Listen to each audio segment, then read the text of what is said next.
piel.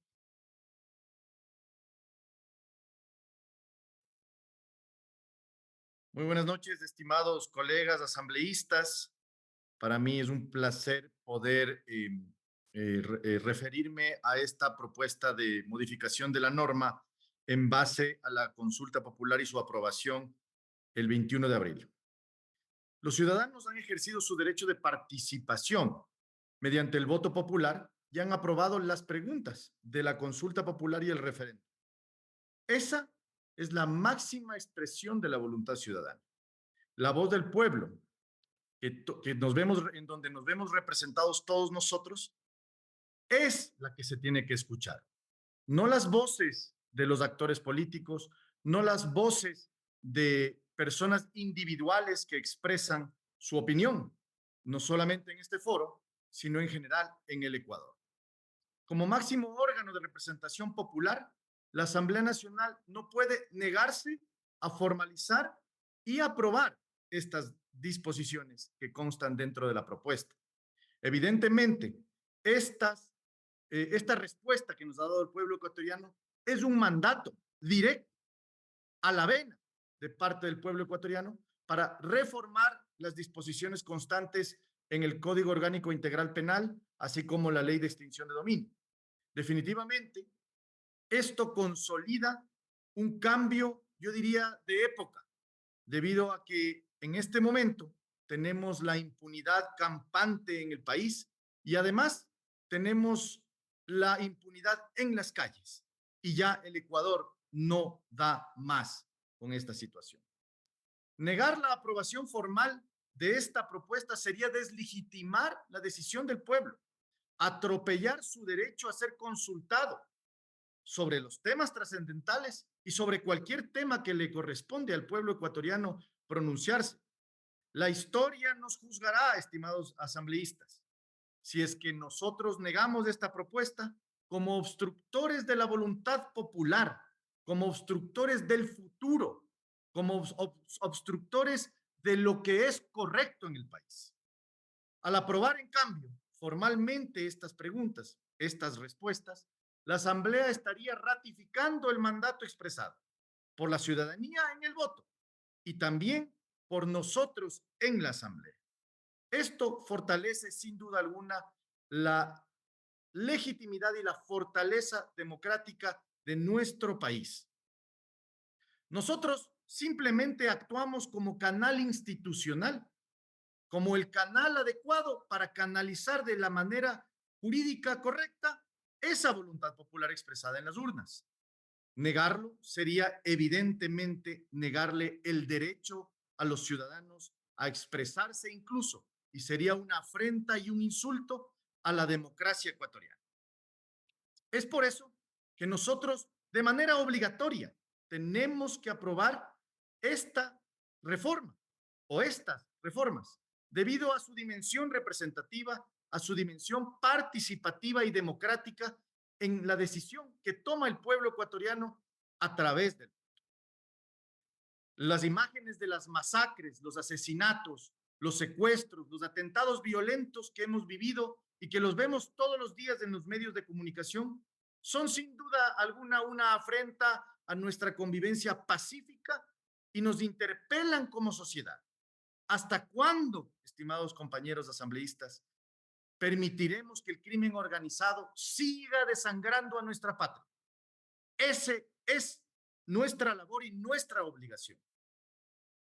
Es inaceptable que los ecuatorianos vivamos con miedo, que nuestros niños y jóvenes crezcan en un ambiente de zozobra, que las familias sean víctimas del accionar despiadado de las organizaciones narcotraficantes y delincuenciales que viven y perviven conjuntamente con nosotros.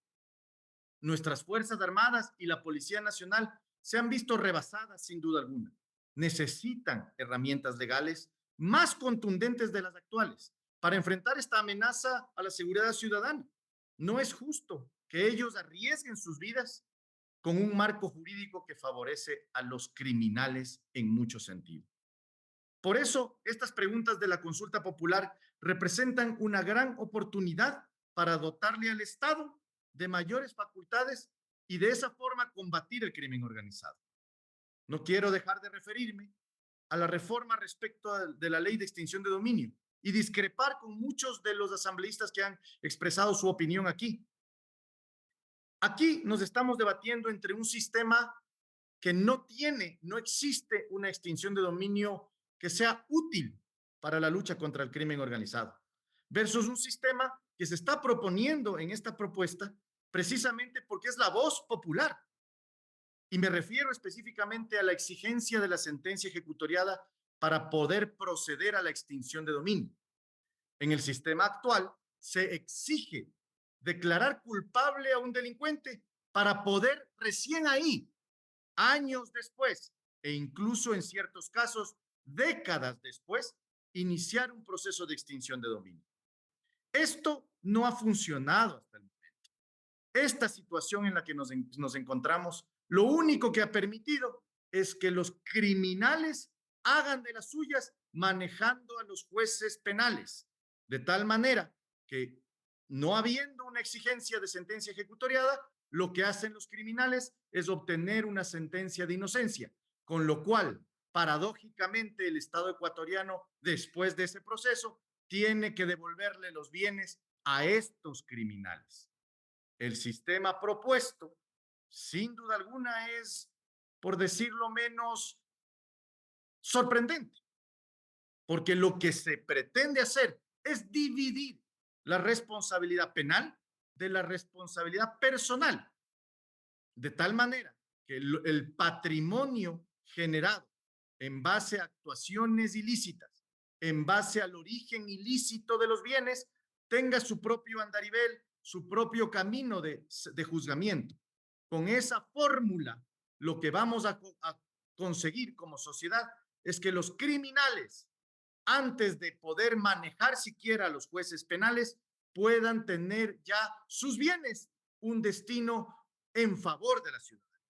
Devolverle a la ciudadanía sus bienes, porque fueron obtenidos de manera oscura, por decirlo menos. Si no logramos cambiar esto, estimados colegas asambleístas, no habremos hecho nada. Y la votación del 21 de abril habrá sido simplemente un papel en el aire. Por eso, definitivamente tenemos que aprobar, además de las reformas penales establecidas, la reforma a la ley de extinción de dominio, eliminando la exigencia de la sentencia ejecutoriada para poder dar finalmente y devolverle a los ciudadanos esos bienes obtenidos de manera ilegal. No digo ilícita, porque al fin todavía no se sabría si es efectivamente inocente o culpable, pero al menos el patrimonio devolverle a la ciudadanía en pocos meses, de tal manera que así sí conjugaríamos el interés ciudadano con nuestra participación en este debate. Y finalmente, también hay que decirlo, con estas reformas que se está planteando en la consulta popular, el presidente Noboa ya no va a tener más excusas ni limitaciones. Su administración contaría ya con el respaldo ciudadano que también está expresado en las urnas y avalado por la Asamblea Nacional. Definitivamente tiene en sus manos, a partir de la aprobación, ya la fuerza legal necesaria para actuar con firmeza y hacer valer su autoridad y la autoridad del Estado de Derecho en la sociedad frente a quienes nos han aterrorizado y quienes nos han quitado la tranquilidad. No más complacencia ni contemplaciones con quienes han causado tanto sufrimiento e inseguridad. Es momento de una ofensiva firme, contundente, que haga temblar, ahora sí, a los violentos, a los criminales y sobre todo a aquellas personas que se valen del sistema judicial, que en mucho sentido está corrupto. Ojalá el presidente Noboa utilice estas nuevas facultades, estas nuevas herramientas que le va a conferir la aprobación de estas reformas para revertir de una sola vez toda la grave crisis de inseguridad que vivimos, porque hasta ahora no hemos visto que se encuentre reduciéndose la violencia y la inseguridad como lo ofreció en campaña y como lo ofreció después de haber declarado la supuesta guerra a los criminales. Es hora de vencer al crimen y de recuperar la paz. Con estas reformas que se están planteando, el presidente ya tendrá todas las herramientas para lograrlo. Y termino con una frase que tiene que ver necesariamente con la democracia, señora presidenta.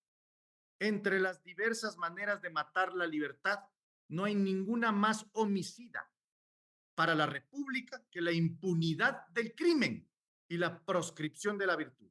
Francisco de Miranda. Muchas gracias, señora presidenta.